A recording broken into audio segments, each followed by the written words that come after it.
In the fierce clash between Vikings and dragons, a frail young boy named Hiccup did the unthinkable. Using a dragon shooting contraption he built himself, he managed to strike down the Night Fury, the fastest and most mysterious dragon of them all. Heart-pounding, Hiccup watched the direction where the dragon fell. He could barely contain his excitement. He had to tell someone. But when he shared the news, his father and the rest of the tribe refused to believe him. After all, how could a timid, inexperienced boy like Hiccup possibly take down a Night Fury? Crushed but determined, Hiccup vowed to find the fallen dragon and prove them all wrong. He ventured deep into the forest. A massive tree, snapped in half, caught his attention. Carefully he followed the trail and finally saw it. There it was, the injured Night Fury. Jet black and sleek, its powerful body was tightly bound with thick ropes. It let out a low, pained whimper as it struggled. Hiccup's hand instinctively gripped his dagger. His breath quickened as flashes of his tribe's dragon hunting rituals played in his mind. But just as he raised his blade, the dragon looked up at him with wide, innocent, almost childlike eyes. That gaze hit Hiccup like a thunderbolt. He froze.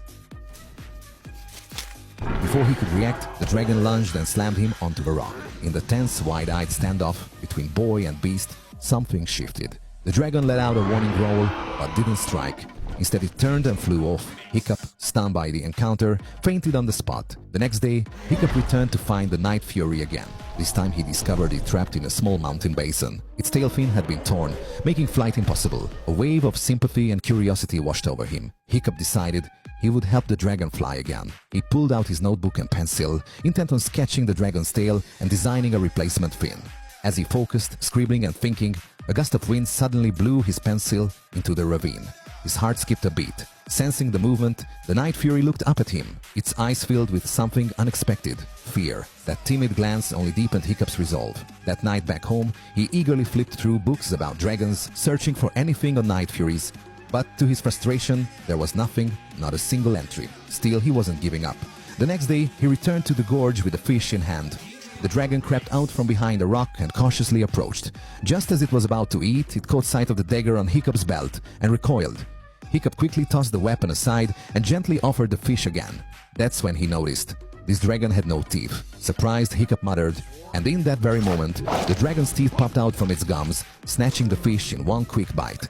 Then, in a sudden move, the dragon knocked Hiccup down again, but this time it wasn't an attack. Instead, the Night Fury spat out half of the fish toward Hiccup, a peace offering. If Hiccup accepted and ate it, they'd be friends. Though a little grossed out, Hiccup took a bite, forcing it down with great effort, and smiled. The dragon, clearly intrigued by the expression, attempted its own awkward smile in return. Hiccup slowly scooted closer and reached out a hand to touch him. The dragon tensed. As the sun began to set, Hiccup sat with his back to the dragon, quietly sketching. Curious, the dragon snapped off a small branch, gripped it in its mouth and began scratching on the ground, creating a crude drawing. Hiccup danced around in his sketch, and before he realized it, he had walked right up to the dragon again. This time, when he extended his hand, the dragon didn't pull away. Instead, it leaned in, pressing its snout gently into Hiccup's palm. From that moment on, a quiet friendship began to grow between a boy and the dragon.